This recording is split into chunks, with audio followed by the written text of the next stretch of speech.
हर हर महादेव, जय श्री महाकाल। उम्मीद करती हूँ आप सब लोग अपने घरों में ठीक होंगे, तंदुरुस्त होंगे। महादेव महाकाल की कृपा आप सब पर बनी रहे। आज मैं बात करूँगी आज्ञा चक्र के ऊपर कि आज्ञा चक्र कैसे पता लगे कि वो एक्टिव हो चुका है या नहीं। तो आज इस बारे में बात करेंगे।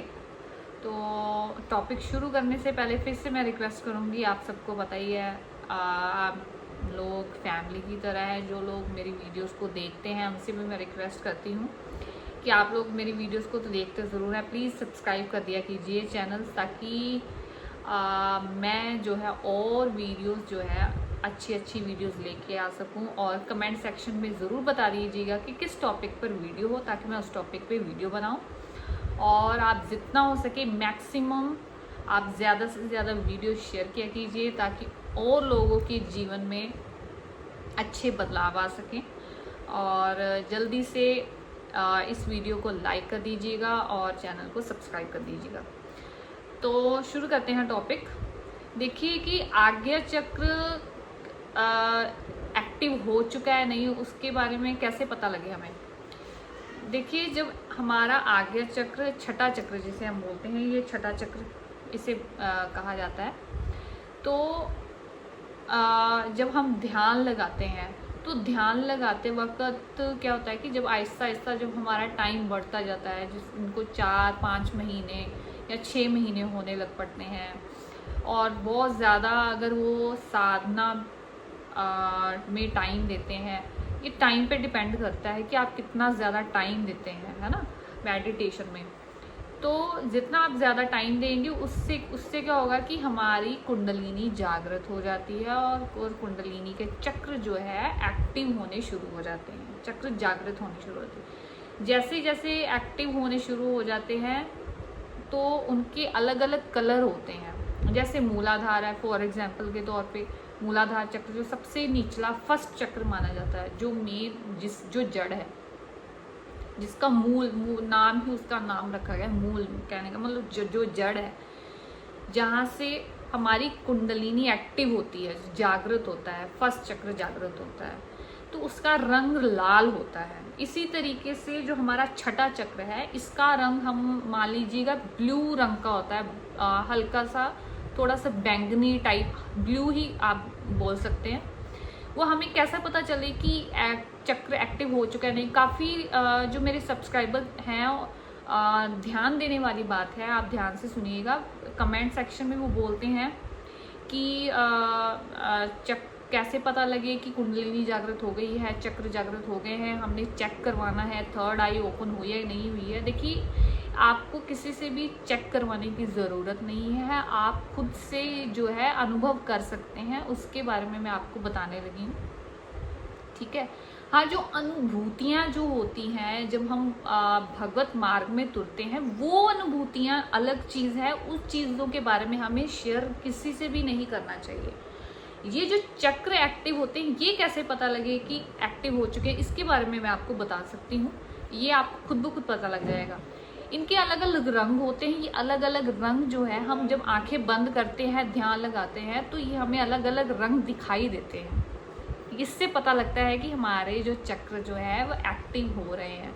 कई बार ये एक्टिव होना, ये बंद भी हो जाते हैं। उसका कारण है, आपने जैसे ब्रह्मचर्य का पालन नहीं किया। बार बार ही मैं यही बोलती हूँ कि ब्रह्मचर्य का पालन करना ज़रूरी है, चाहे वो अनमैरिड है चाहे वो अनमैरिड है। मैरिड लोग भी ब्रह्मचर्य का पालन करते हैं, ठीक है, कि वो अपने बड़े अच्छे तरीके से गृहस्थी जीवन में अपना हस्बैंड वाइफ होते हैं, बहुत ही जैसे भगवत मार्ग में है, और बड़ा अच्छा उनका ऑरा होता है, कुंडलिनी चक्र जागृत हुए होते हैं, बहुत अच्छे तरीके से वो साधना करते हैं। तो ये बहुत ज़रूरी है। कई लोग क्या है कि कैसे एक तो ये क्या कहते हैं, चक्र दोबारा ये हो जाता है कि ये दोबारा बंद भी हो जाते हैं, मतलब एक्टिव से ये बंद भी हो जाते हैं, तो एक्टिव होना भी बंद हो जाते हैं।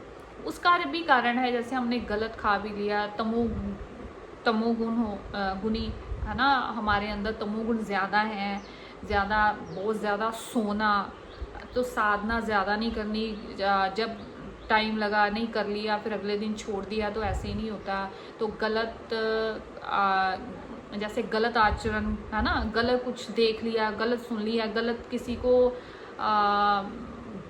गलत कटु वचन बोल दिए हमने, है ना, कुछ लड़ाई झगड़ा, फ्रस्ट्रेशन, क्रोध, एग्रेसिव होना, कुछ ऐसी चीज़ें हो जानी है जो हमारे जीवन में, उससे क्या होता है कि फिर ये चीज़ें जो हैं वो बंद हो जाती है। ये परमात्मा की जैसे जैसे हम देखिए भगवान के मार्ग में जैसे जैसे तुरेंगे, उसके लिए कि हमने अगर परमात्मा को प्राप्त करना है तो वो मार्ग साफ होना चाहिए। हम अपने अगर मार्ग में ही कांटे बिछा देंगे तो कैसे हम चलेंगे? तो ये हमें क्या है, हमें अपने अंदर सात्विक गुण लाने हैं। जितना हम अपने अंदर सात्विक गुण लाएंगे, कोशिश करेंगे, ब्रह्मचर्य का पालन करेंगे, तो ये कुंडलिनी भी एक्टिव रहेगी, चक्र आपके एक्टिव रहेगी। मैंने आपको बार बार बोला है कि ये मार्ग है, ठीक है कि नहीं। जो 7वां चक्र है ये मोक्ष की प्राप्ति के लिए होता है, भगवान से मिलाने का मेल मिलाप, है ना। तो मैंने ये भी बोला था कि टीचर भी बहुत ज़रूरी है, गुरु तो ज़्यादा अच्छा होगा, ज़्यादा टीचर जिनको नॉलेज हो, थोड़ा पता भी हो आपको। अच्छा, कई लोग अफवाहें बड़ी फैलाते हैं, वीडियोस मैं कहना नहीं चाहूँगी, बहुत सारी वीडियोस है कि नहीं, कई लोग बिना गुरु के या बहुत ज़्यादा ऐसे मृत्यु हो जाती है, जो ये चीज़ खुल जाता है। अगर ऐसा हो तो सभी लोग मरना शुरू हो जाए। देखिए, हमने भगवान को प्राप्त करना है, भगवत प्राप्ति करनी है, तो उस जगह हम उस रास्ते पर तुरे हैं, तो भगवान हर अपने भक्त के साथ ऐसा थोड़ी ना करेंगे। हाँ, आपके देखिए भगवत मार्ग में तुरे हैं तो गुरु बहुत ज़रूरी है हमारे जीवन में। गुरु तो होता ही होता है। गुरु का मतलब क्या है कि जो शिक्षा देता है, किसी चीज़ के बारे में आपको बताता है, वो आपके जीवन में गुरु ही है, ठीक है कि नहीं। गुरु अगर आपके जीवन में आप गुरु भगवान को मान सकते हैं, है ना, तो आप उनसे कहिए कि मैं आपको अपना आज्ञा दें आपको गुरु बनाने के लिए। आप चाहे भगवान शिव शंकर गुरु को गुरु मानिए, ज़्यादातर भगवान शिव शंकर को गुरु मानते हैं, है ना। तो आप किसी भी भगवान को पहले मान लीजिए, फिर उनसे आज्ञा लीजिए, उनको गुरु बनाइए, फिर आहिस्ता आहिस्ता मार्ग पे ऐसे तुरे, फिर उनको बोलिए कि मैं आपकी जो आप मुझे मेरे जीवन में ऐसे गुरु दें जो मैं उनके वचनों पर चलूँ और आप तक पहुँचाने, आपकी प्राप्ति के लिए वो मेरा मार्गदर्शन करे। तो आहिस्ता आहिस्ता क्या होता है कि जिस मार्ग पर तुरे हो उस मार्ग के हिसाब से आपको फिर भगवान गुरु भी दे देते हैं, या तो आप खुद गुरु से मिल जाते हैं, और गुरु चलकर आपके खुद पास आ जाएंगे। तो गुरु बहुत ज़रूरी है। गुरु के बिना आप आप वो मार्ग जो है, हाँ, भगवत प्राप्ति तो आपको हो सकती है, पर कहने का मतलब है कि आपको वो जो ज्ञान जो दे सकते हैं वो एक गुरु ही दे सकते हैं। तो क्या कहते हैं, फिर मैं कम टू द पॉइंट कि देखिए ये चक्र, हमें छठा चक्र की बात कर रहे थे कि ये छठा चक्र कैसे पता लगे कि एक्टिव हो चुका है नहीं है।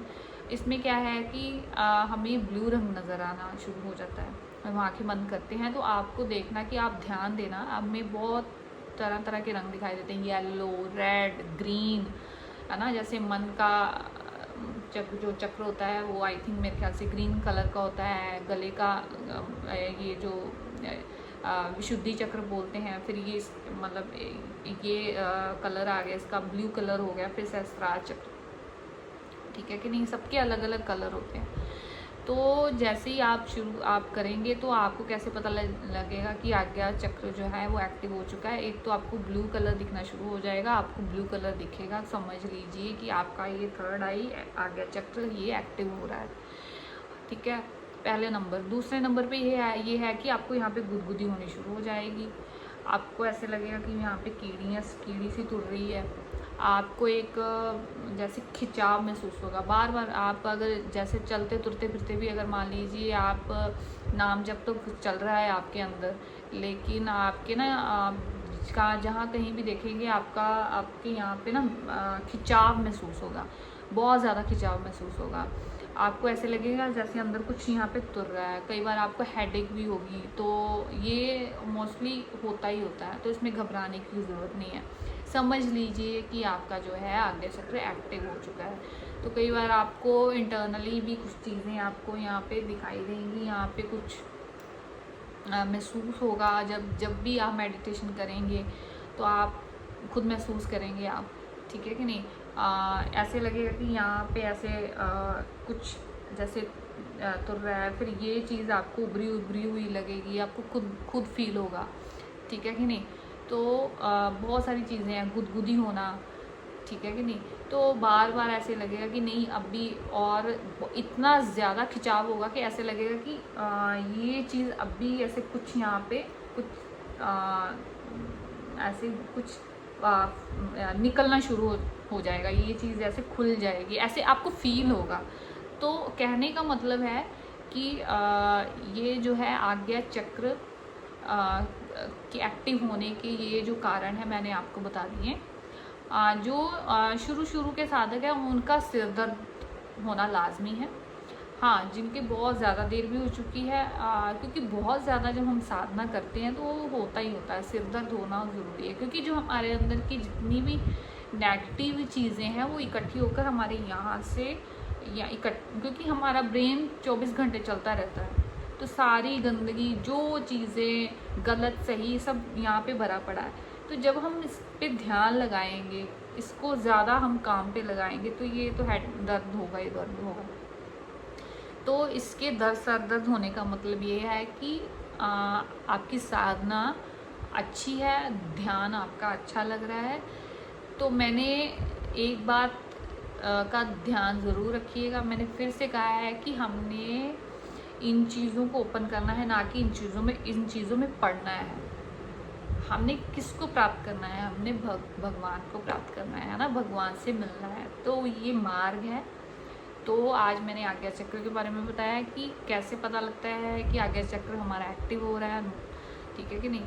तो जैसे जैसे आपको ब्लू रंग दिखना शुरू हो जाएगा, जैसे कई बार होगा कि आप जैसे आप खुली आंखें चलते फिरते भी अगर आप नाम जप करते हैं, नाम जप करते करते आपका कहीं ध्यान लगना शुरू हो जाएगा, बहुत ज़्यादा ध्यान लगना शुरू हो जाएगा, तो ऐसे तरंगी उठनी शुरू हो जाएगी। तो तब भी आपको अब बहुत खिंचाव होगा, मैग्नेट जैसे कोई चीज़ खींच रही है, तो वैसा महसूस होगा। सो ये बहुत अच्छे लक्षण हैं आज्ञा चक्र के खुलने के। तो आज मैंने इस चीज़ के बारे में बताया कि आज्ञा चक्र खुलने के क्या क्या उसके कैसे पता लगता है कि क्या क्या कारण है। तो आज मैंने इसके बारे में बता दिया आपको। तो ये बहुत इम्पॉर्टेंट था और कई लोगों के मन में डाउट था, तो आप प्लीज़ देखिए। बहुत सारे लोग हैं जो अपना देखिए ऑरा चेक करवाते हैं या चक्र एक्टिव हो गए हैं, थर्ड आई किसी से चक्र, वो चीज़ें आप इन चीज़ों में देखिए प्लीज़ ना पढ़ें। तो जैसे मैं अपनी बात बता दूँ, देखिए आप लोग फैमिली की तरह हैं, तो आप मेरा परिवार हैं। तो शुरू में बहुत एक्साइटमेंट होती है इस चीज़ के लिए, तो आपका मन करेगा मैं दिखाऊं, बार बार दिखाऊं, फिर आपका बताने का मन भी करेगा। तो शुरू में मुझे भी ऐसे ही होता था। तो हम जितना इन चीज़ों को छिपा कर रखें, जितना अगर आपको पता लग रहा है हम अपने अंदर ही रखें। हाँ, ये है कि खुशी होती है कि हमें जो अच्छी चीज़ें हैं वो परमात्मा की दया से हम अच्छी चीज़ों की तरफ बढ़ रहे हैं, प्राप्त हो रही हैं। हमने भगवान को प्राप्त करना है, हम भगवान का शुक्रिया करें। हर चीज़ जो हम जो भी दिनचर्या करते हैं, जो भी हम खाते पीते हैं, जो भी कार्य करते हैं, जो भी हमें चीज़ प्राप्त हो रही है, जो भी दान पुण्य कर रहे हैं, कुछ भी अपने जीवन में कर रहे हैं, वो हर चीज़ को हम भगवान को ही समर्पित करें, ठीक है कि नहीं। तो आप इससे क्या होगा कि आपकी लाइफ में बहुत ही अच्छे बदलाव होंगे, आप खुद देखिएगा। तो आपकी पूरी लाइफ चेंज हो जाएगी, आप किसी चीज़ की फिर टेंशन नहीं लेंगे, आपके जीवन में टेंशन बहुत कम हो जाएगी, आपको क्रोध आना कम हो जाएगा, आपको खुद ब खुद लगेगा आप कोई भी गलत काम करेंगे, आप गलत काम करने से पहले ही आपको वो चीज़ें याद आएंगी कि नहीं मैं साधना करता हूँ, मेरे लिए क्रोध अच्छा नहीं है। मैं अगर किसी से आप कटु वचन बोल देंगे, उससे भी आपके जो है आपका ऑरा जो है, जो जैसे ही जो हमारा जो आभा मंडल होता है, जो हमारे चक्र है, वो भी बंद हो जाते हैं, ठीक है कि नहीं, वो डीएक्टिवेट हो जाते हैं। क्योंकि ये कारण है, हम जितना ज़्यादा क्रोध करें, किसी से लड़ाई कर दें, किसी से कटु वचन बोल दें, उससे भी हम बहुत काम खराब होते। तो साधक को बिल्कुल नॉर्मल रहना है, ठीक है कि नहीं। हाँ, अगर कहीं चीज़ कोई गलत कर रहा है, उसको समझाना है, आप डांटिए, पर दिल से नहीं वो चीज़ करिए। तो क्रोध पे हमें काबू पाना बहुत ज़रूरी है। ब्रह्मचर्य का पालन करें, अपनी जीवन की जो दिनचर्या है उसको अच्छे से करें, सुबह जल्दी उठें। मैं भी कोशिश करती हूँ सुबह जल्दी उठने की, क्योंकि जो एक निद्रा है उस पर आपको काबू पाए, जितना हो सके आप कम सोएं। 6 से 7 घंटे एक गृहस्थ जीवन के लिए बहुत अच्छे हैं। जो साधु संत होते हैं वो उनकी बात अलग है, हम गृहस्थ जीवन में रहते हैं। सो ये बहुत सारी चीज़ें हैं जिन्हें हमें कंट्रोल करना है, हमें अच्छी चीज़ों को पाने के लिए, है ना। हमें अपने अंदर सतोगुण लाने हैं। देखिए हम ऐसे गृहस्थी में रहते हैं तो कई बार क्या होता है कि आज मान लीजिए हमें हमारे अंदर बहुत ही मन में बहुत ज़्यादा इच्छा होती है कि बहुत ज़्यादा से ज़्यादा साधना करें, बहुत ज़्यादा कई बार इमोशनल हो जाएंगे, फिर अगले दिन हम किसी पे गुस्सा कर दें। तो ऐसे ये होता है कि तमोगुणी का आज तमोगुण ज़्यादा हो गए, कल कम हो गए, सतोगुण ज़्यादा, तो ये ऊपर नीचे होते रहते। तो हमने क्या करना है, एक दिन ऐसा है हम कोशिश करें कि हमारे अंदर सतोगुण ही हो, तो हम अपने अंदर तमोगुण रजोगुण को ज़्यादा से ज़्यादा ख़त्म करें। तो ये भगवत मार्ग पे चलने के लिए और भगवत प्राप्ति के लिए बहुत ज़रूरी है, परमात्मा को पाने के लिए। तो ज़्यादा से ज़्यादा कोशिश करें।